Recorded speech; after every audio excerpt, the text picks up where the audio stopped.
bem com vocês? Eu sou a professora Julena Normando e hoje a gente vai começar, esse é o primeiro vídeo de uma minissérie. A gente vai falar um pouquinho do marketing tradicional ou do marketing analógico, como eu costumo brincar, até chegarmos no marketing digital. Então hoje a gente vai falar das eras do marketing. Vem comigo!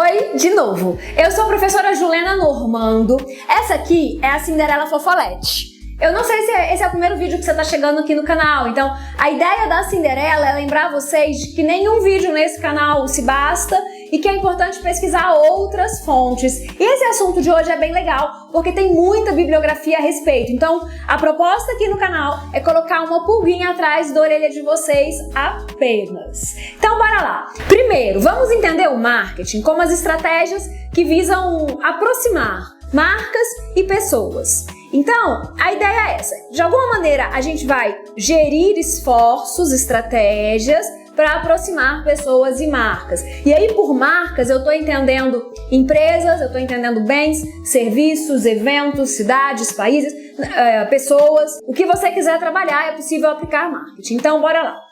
Marketing é uma das áreas da administração. Esse vídeo de hoje tem a ver com o outro lá do início do canal, eu vou colocar o card, que distingue marketing e publicidade. Então, lá na administração, a gente vai estudar alguns assuntos, como, por exemplo, planejamento, controle, logística, pesquisa, produção, desenvolvimento organizacional, gestão de pessoas e, inclusive, marketing.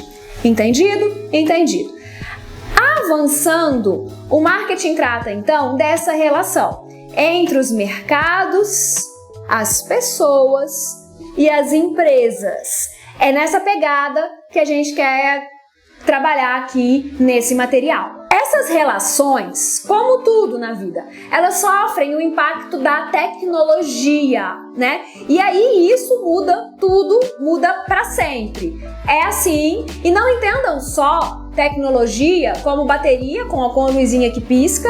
Eu tenho um amigo que fala que tecnologia ele só entende quando você tem que pôr uma bateria e a luzinha pisca. Não é só isso, tá? Pode ser também um indício, mas não é só isso. Com o passar do tempo, o amadurecimento dos mercados e das indústrias, esse avanço tecnológico mudou as relações. Todo mundo teve que evoluir, a vida teve que mudar para acompanhar todo mundo e continuar no escopo que seria então aproximar pessoas e marcas. Tá, os autores de administração, eles vão tratar das eras do marketing, né? Eles explicam isso e tal. Embora não assim tão diretamente, cada era tem uma característica muito marcante no que se refere à tecnologia. É como se a tecnologia meio que parametrizasse, eu tenho dificuldade com essa palavra, todas as coisas assim relacionadas a essa evolução.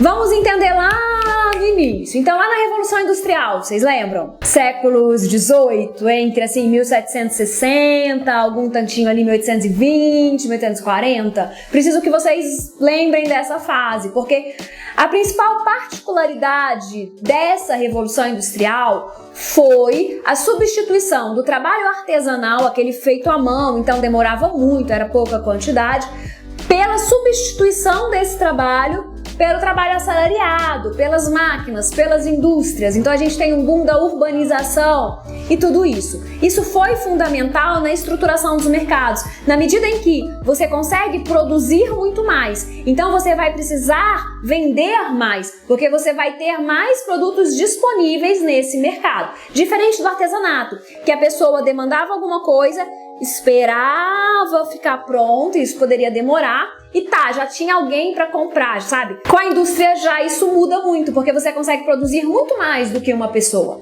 As pessoas são usadas como assalariados, como funcionários de máquinas, que elas sim produzem. Então, se a novidade dessa época eram as indústrias, eram as máquinas, né, a produção em larga escala, o fazer os produtos era o foco, era o mais importante. Essa é a era dos produtos. Então é como Marketing 1.0, primeira versão, em que o foco estava nos produtos. Porque os produtos eram a grande sensação do momento, sabe? Fazer um monte, fazer todos iguais, era muito diferente, era uma mudança importante. Então a primeira fase, marketing 1.0 ou a era dos produtos. O foco era do produto, porque produzir em massa era incrível, era um negócio que a gente não tinha pensado ainda.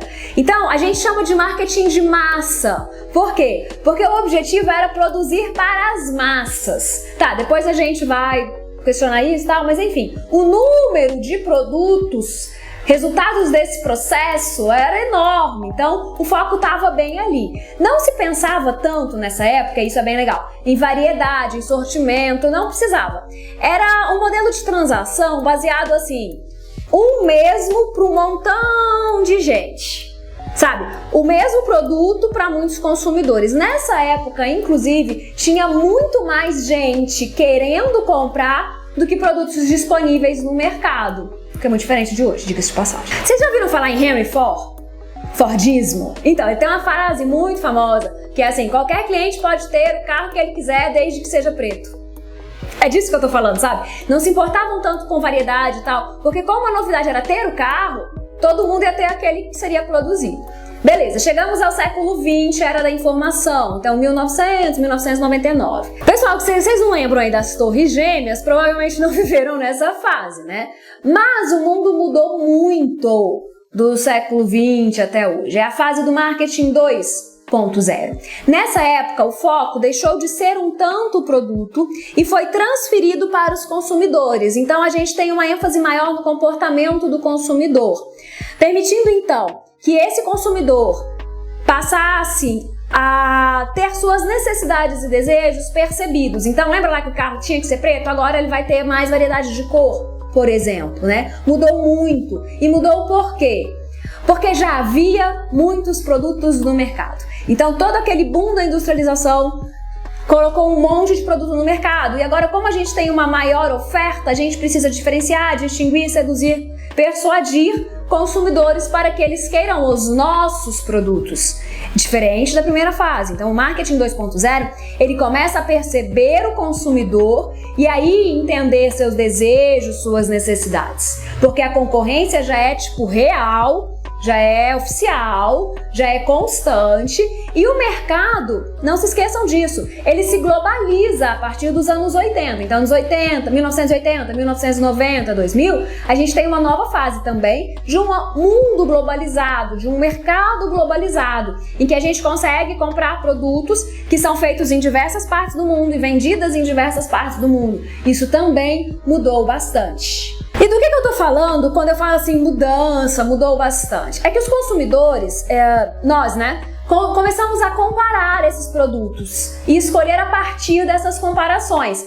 Então a gente começa a comparar produtos, comparar preços, as marcas ou outros fatores que pudessem satisfazer as nossas necessidades, né? Antes isso não era possível. Primeiro porque nem tinha oferta e depois porque não tinha informação. O que acontece nesse marketing 2.0, que é o acesso a essa informação.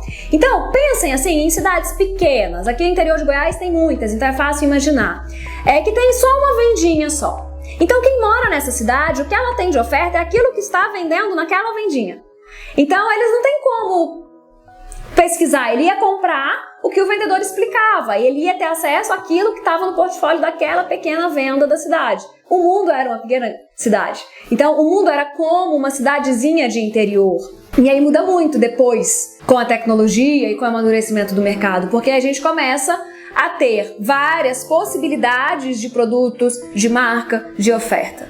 Então, foi nessa etapa que as pessoas deixaram de ser meras, assim, compradoras e passaram a ser vistas como clientes. Então, vai ter alguma bibliografia que vai fazer essa distinção e é nesse momento da história. E elas passaram, então, a ser a base das campanhas publicitárias. A gente passou, de fato, a olhar para as pessoas para construir as mensagens. Não mais atributos apenas racionais, como numa primeira fase. Agora a gente já está apelando para os outros tipos de emoções que vão levar a uma ação, que vão levar a persuasão dessa pessoa em favor daquela marca anunciante ali, daquele material.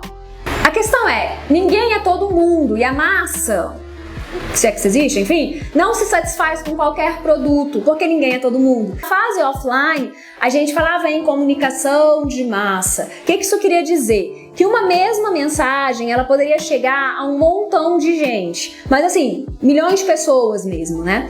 Então a gente tem uma comunicação monológica. Um emissor, milhões, multidões de receptores.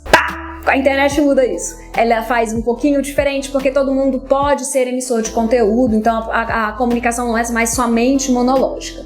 Mas as sociedades receptoras, geralmente elas são urbanas, lá na ideia de massa, e complexas. E passam por processos múltiplos e dinâmicos, em que há um grande poder da mídia naquela fase sobre os indivíduos. Então, por isso, na era do marketing 2.0, vocês vão perceber que os grandes veículos de comunicação eram os carros-chefes da publicidade. Então a gente tem rádio, televisão foi muito importante, cinema, esses veículos de comunicação de massa, rádio, TV, cinema, jornal. Cinema geralmente ligado à arte, mas a gente engloba nessa fase também. Eles têm uma preponderância tanto para as verbas de mídia como para as estratégias mercadológicas. Daí, chegamos no século 21, anos 2000, marketing 3.0, que é a era dos valores. No marketing 3.0, o foco ele permanece no consumidor, claro, agora ele demora a sair daí, mas ele passa também a ser relacionado às projeções, às aspirações, aos valores, ao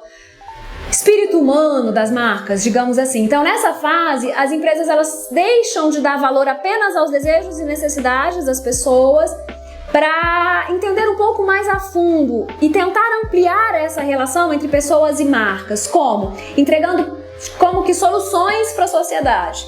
Então, no marketing 3.0, meio que as marcas oferecem uma esperança, um mundo melhor, esperança para os problemas do mundo, e assim elas conseguem levar a experiência, e essa palavra é chave, a experiência do consumidor a um outro patamar. A gente passa a falar então de experiência e de valores, e esses dois termos vão permanecer muito fortes até hoje. Os autores vão explicar esse negócio de valores a partir de 3 eixos. Eu acho... Vamos tentar fazer isso mais fácil. Então, a gente vai ter participação, o paradoxo da globalização e a criatividade. Seriam esses os 3 parâmetros de valores, né? Então, a etapa da participação, marcada pela grande extensão das mídias sociais. Então, todo mundo participa de alguma coisa. Todo mundo tem uma causa na qual se engaja e tal. E é disso que a gente está falando aqui. É um dos conjuntos de valores, essa ideia que a gente participa da vida das pessoas, a gente é meio íntimo de quem a gente não conhece porque a gente acompanha os stories e tal. Então, essa ideia de participação. O segundo, os avanços tecnológicos permitiram, então, uma maior conexão e interação entre as pessoas. Então, hoje, as informações, as notícias, elas circulam de forma muito mais ampla, muito mais rápida. Isso tem uma série de implicações. Então, se antes a pessoa somente era receptora das ações e das notícias que chegavam até elas por conta da televisão, hoje já não é mais assim. Tem gente que nem liga a televisão para assistir jornal, as coisas vêm porque ela vem. Nós temos então o deslocamento de importância da TV para a mídia social. Por exemplo, a gente passa da credibilidade de umas pessoas que antes eram, sei lá, celebridades, para agora que a gente fala em digital influencers. E por aí vai. Então, a tecnologia permitiu esse deslocamento de eixo, certo? Imbricado no valor de participação. A era do paradoxo da globalização, que é o segundo eixo, algo como assim, caraca, deu ruim. Eita. É essa sensação. Então, as decisões empresariais, elas passaram a ser fortemente influenciadas pelas consequências globais, digamos assim, do seu processo. Então, o comportamento do consumidor, ele é influenciado também fortemente por como as empresas atuam, por qual a conduta delas, como elas trabalham, como elas lidam com os suprimentos, com as matérias-primas, com as relações de trabalho. Então isso passa a ser muito importante para os consumidores. Muitos deixam de comprar de marcas que, por exemplo, testam produtos de maquiagem em animais, ou, por exemplo, usam trabalho escravo na confecção de fast fashion, ou, sei lá, tem tantas coisas que as pessoas deixam de usar a marca por conta de um comportamento da empresa, certo? Mais do que um produto, a gente passa a entender a marca como parte de um sistema. E aí esse sistema, ele tem consequências, ele é complexo. Por isso, a produção, ela vai levar em conta também, e a gente vai considerar como isso é feito, aspectos relacionados à ética, ao meio ambiente, fatores humanos, fatores sociais e por aí vai. Isso é preponderante, isso também tende a ficar. De onde vem tal produto, sabe? Como é feito tal produto? Quem trabalha para que tal produto seja feito? Qual que é a conduta dessa marca? O último conjunto de valores seria o da sociedade criativa. Não sei se vocês já ouviram esse termo, assim, economia criativa. É a marca desse momento. Então a preocupação está em fornecer serviços e produtos nos quais as pessoas podem ter muito mais do que apenas aquele produto, aquele bem material. A ideia é deixar os seus clientes realmente felizes, satisfeitos, plenos, para usar uma palavra do momento, gerando uma ideia positiva. Vocês já estudaram economia criativa? Vocês lembram do John Hawkins, aquele livro lá de 2001? The Creative Economy, eu acho que era isso. São atividades nas quais a criatividade e o capital intelectual são a matéria-prima para a criação, para a produção e para a distribuição dos bens e dos serviços. Basicamente é essa a ideia da economia criativa. A gente vai trabalhar com criatividade e capital intelectual. O que move a economia criativa é a criatividade, a inovação, como uma matéria-prima mesmo. Então, o processo de criação é tão importante quanto o produto final. Ou seja, uma cadeia produtiva baseada no conhecimento e capaz de produzir riqueza, ela gera empregos, ela distribui renda. Isso mais ou menos é o que a professora Andréa Matarazzo explica pra gente. Outra explicação pode vir também da economista Ana Carla Fonseca Reis, que eu pesquisei. Bem, a economia criativa, de acordo com ela, abrange todo o ambiente de negócios que existe em torno da indústria criativa, aquela baseada em bens e serviços criativos. Tá, mas e o marketing 4.0, que é esse que tá rolando agora? Bem, por mais que a teoria do marketing 1.0, do marketing 2.0, do marketing 3.0 já seja extremamente atual e tal, o Kotler, Philip Kotler, ele é um grande autor na área do marketing. Ele lançou recentemente, ele tá vivo, tá? Ele nasceu em 1931, minha avó nasceu em 1935, então ele nem é tão velho assim, são 4 aninhos só. Em 2017, agora, ele lançou um livro, o chamado Marketing 4.0, que foi uma coisa assim, vamos ver o que o Kotler tá falando ainda. Bem, para ele, a sociedade vem evoluindo juntamente com as relações de comércio, no qual cada vez mais as empresas estão tendo que se readaptar ao novo ambiente. E sempre foi assim, né? A tecnologia, vem e obriga a gente a mudar, reconfigurar o mercado, reconfigurar as relações. O que muda no Marketing 4.0? A questão é que o público não tem mais tempo a perder. Os consumidores não têm mais tempo a perder, o senso de urgência ele tá cada vez maior e dessa forma, então, prender a atenção da pessoa, conectá-la ao produto é muito mais difícil. Então, se antes, na minha geração, a gente tinha 30 segundos para convencer alguém, agora a gente tem 5. Ou, sei lá, vocês ficam pulando o vídeo do Stories?